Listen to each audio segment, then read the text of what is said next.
My fluffy ass cat, my fluffy ass cat, when you underestimate what you can do, you rob the world. We won't call the cops, but we need you to start. This is the Soul Train line.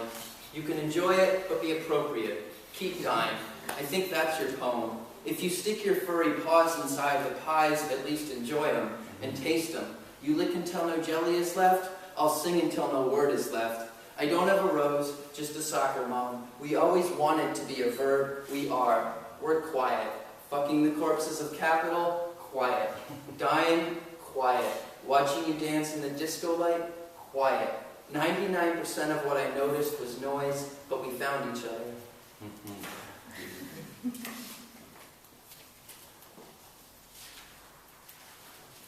Who do you think you are? Who do you think you are? Who do you think you are? Who do you think you? Who do you think you? Who do you think you? Who do? Get your ass, get your ass, get your ass in class. Get your ass in the class, in the class, in the class, get your ass back in that class. And the rest of your body too. And the rest of your body too. Get your ass back, and the rest of your body too. Body two, body two, body two, body two, body rest of the body too. Fuck you, bitch. No, fuck no, fuck you. Oakland High School, May 2014, 23-year-old school security officer Marchell Mitchell beat Francisco Martinez, 17-year-old student with cerebral palsy. I watched a video of it online. It's online at the time I'm writing this. I don't want to watch the video again. I remember Mitchell pushing Martinez in his chair down the hall, and then suddenly Marchell hit him in the face hard from behind his back, sucker slap on the side of his face once, twice, 3 times, maybe 4, throws Martinez to the floor, maybe spits on him. Martinez on his stomach on the floor. Martinez lying on the floor on his stomach. Martinez with his face against the floor and cold. Martinez with his wheelchair on its side knocked over next to him. Students and administrators gathered around Marchell Mitchell standing there, video silent. Get your ass and your ass and your ass and your ass and your ass and your ass and your ass. And your ass in the class, and your ass in the class is your ass in the class of your ass. And your ass in your ass is your ass's ass, and your ass in your class is your class. And your class is your ass, and your ass is your class, and your class's ass is your ass. And your ass is not the grass, and the grass is not your ass. Oakland High School Principal Matin Abdelkaki said around 9 a.m. May 19, 2 school officers were urging students to class. Some students, one in a wheelchair, continued to linger in hall. Officer approached student in wheelchair, ordered him to move toward class. Student either refused or was slow to do so, Abdelkaki said. Officer takes student's chair by handles and wheeled him to class. Student objected, attempted to slap away officer's hands, Abdelkaki said. Officer handcuffed student and continued to roll him toward class. Student turned around and spat on officer's face. Officer struck student several times, dumping him from wheelchair onto floor face down. Should anything be mandatory? Should anyone be forced to be at a certain place at a certain time? If yes, under what circumstances? Is it more painful to get spit on in your face and not seek revenge? Or is it more painful to get spit on in your face and then beat the 17-year-old with cerebral palsy?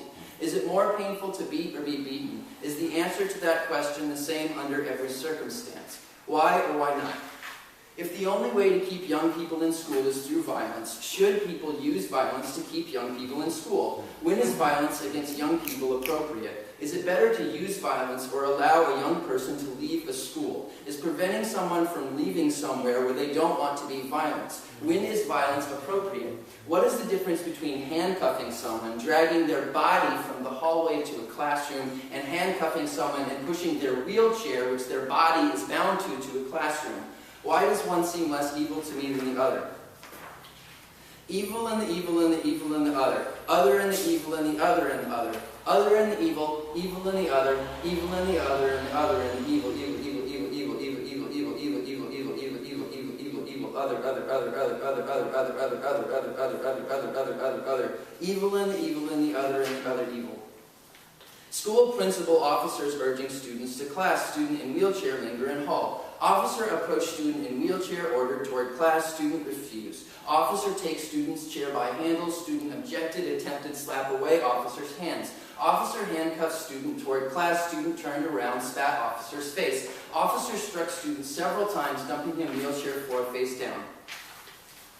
When I was in high school, 16, I punched Ethan Appleby in the face. Ethan was richer than me. He had kissed girls and I hadn't kissed girls. He played lacrosse. He went to parties on the weekend and drank beers, and I didn't go to parties on the weekend and drink beers.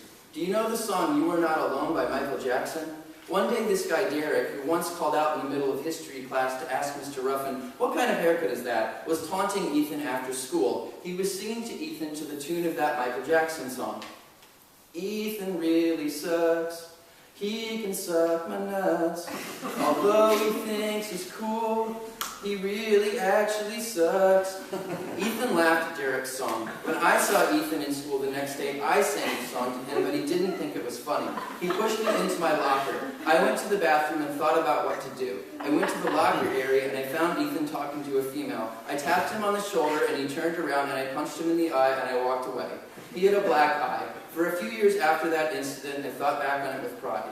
Then for a while, I didn't know what to think.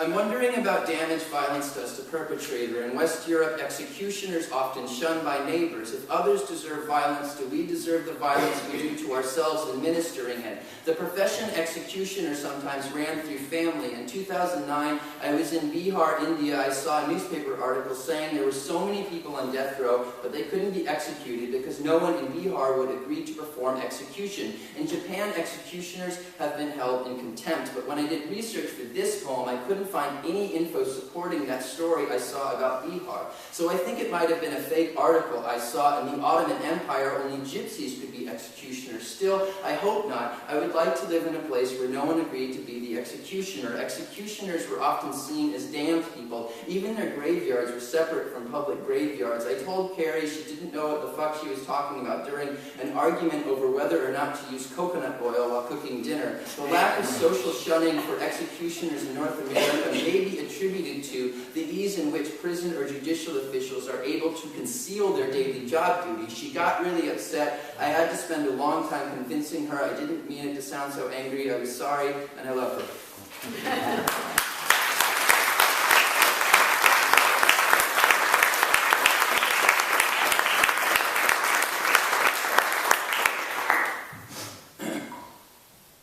And then what would I do if that were to happen?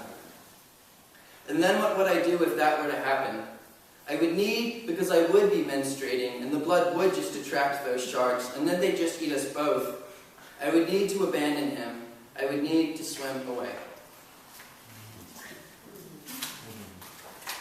The last thing I'm going to read is a short excerpt from a long poem I'm working on called The Echoes. We overflow, we overflow, we overflow, we overflow, we overflow, we overflow any concept, language before writing. Take this space where my heart goes, and everything intangible where the middle drops out. If the Sabbath were a witch, what would she sing, brought together by the voice mother light? I had to make my dark, I had to flesh my stream. How reality must yet yield to our scream. Beyond power is no chit-chat with blood. I will survive the flag as only a veil. I will not praise a veil that is not a cloud, and the sun leaks power not oppressive of which I speak. There are at least two types of power, at least two types of veils. What pollutes blood pollutes earth. The money does nothing but excuse itself. So against itself, an identity, we listen to the rain. Rain flesh is a grave, a repetition, everlasting first communion. Bleed in ocean sustains me, and the air is there, right there.